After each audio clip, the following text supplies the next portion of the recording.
Joining us right now to weigh in on the stunning revelation, Fox News senior judicial analyst, Judge Andrew Napolitano. Judge, good to see you. Good morning. What do you know about this? Well, I know a lot about it. I mean, this is nothing new and should come as no surprise, but finally the NSA, which has been doing this for years and years and years, got caught. And it got caught by its own private secret court, which used to grant 99% of its applications, but really gets angry when the NSA exceeds the authority that the court gave it. So think of it this way. The NSA, and Director Woolsey is quite familiar with this, has a variety of tools by which it can examine or receive or capture the content of every telephone call and every keystroke and communication and all fiber optic data in the United States. One of those tools, just one of them, is going to the FISA court and asking for a warrant. The warrant is not about an individual. The warrant is about a class of people. One very famous FISA warrant was for all customers of Verizon. At the time, 113 million people. As long as they comply with the warrant and do what the warrant authorizes, the court doesn't care. But when they exceed the warrant, that is, when they unmask people who didn't need to be unmasked, or when they use the warrant, not the other tools that the court doesn't know about and doesn't monitor, but when they use the warrant as an instrument to gather information that ultimately is used for political purposes, the court is furious. What was discovered yesterday was the court's fury written down in an opinion admonishing the NSA for doing this. Jim Woolsey, what's your reaction? Well, that admonishment is richly deserved.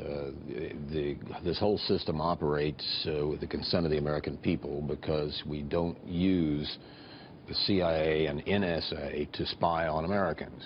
That's not what they're for. Now, they may help carry out investigations. For example, if you have a counterintelligence investigation and you don't have a crime yet, but you do need to have a counterintelligence investigation, you can utilize the FBI, and you could probably have some kind of role for the CIA particularly. But to do what the judge talks about and what has transpired here really was exceeding their authority substantially. And now, if I may, very bad idea. If you combine what we learned yesterday with what we learned a few months ago about Susan Rice, who was asking for the unmasking, the revelation of the names of the human beings involved in the communications, and using it for political purposes, you have a very, very serious threat to democracy in America when the government can use surveillance ostensibly to keep us safe for counterterrorism purposes, and you take that surveillance and use it for political purposes. That is what I believe was done to Donald Trump when he was Mr. Donald Trump and when he was President-elect Donald Trump, and he knows that. I mean, how politicized have these agencies become? Well, I've been at the CIA for over 20 years, so I really, the short answer is I don't know, but I don't think particularly so. I think they generally play it straight. I don't much like the new organizational structure, which doesn't put an emphasis on expertise of a particular country or region. I'd much rather have that managed differently, but that's a separate question. Dagan? Will anybody ever pay for the misuse and abuse of this information, Judge? I doubt in terms of political, I suppose Robert Mueller, as special counsel, can look at whatever he wants. Robert Mueller could go there, but and again, Director Woolsey knows this. There's an unwritten tradition not to reveal this because a lawsuit, a civil lawsuit against a human being who did it, or a criminal prosecution of a human being who did it, would reveal so many sources and methods that the government uses to gather information that the government would make the judgment it's better to let this person go free than to reveal all that we would have to reveal in the course of a trial. Yeah. Judge, the one thing I think that really does scare the American people is when we see some of these institutions become weaponized, as the IRS was under Obama, clearly, and as we're starting to see examples where NSA exceeds its reach and goes further than sort of a protective shield, that makes Americans very uncomfortable. And they are right to be very uncomfortable. And this is happening. The IRS targeting happened. Well, the IRS targeting was the most extreme, and nobody suffered. Nobody was fired. Nobody was prosecuted. Nobody was. he's still running it. He's still running it. There's one, excuse me, go ahead. Section 702 of the FISA Act is up for reauthorization at the end of this year.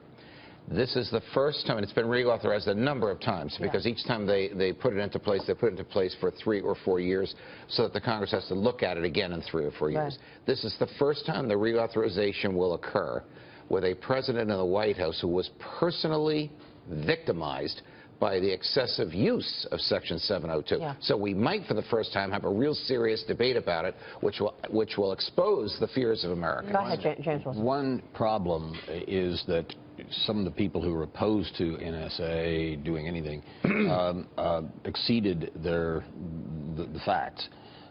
There's something called a mail watch, in which first-class letter, since the 1940s, the government can keep track of the return address and the postmark and the address, but not anything on the inside the envelope.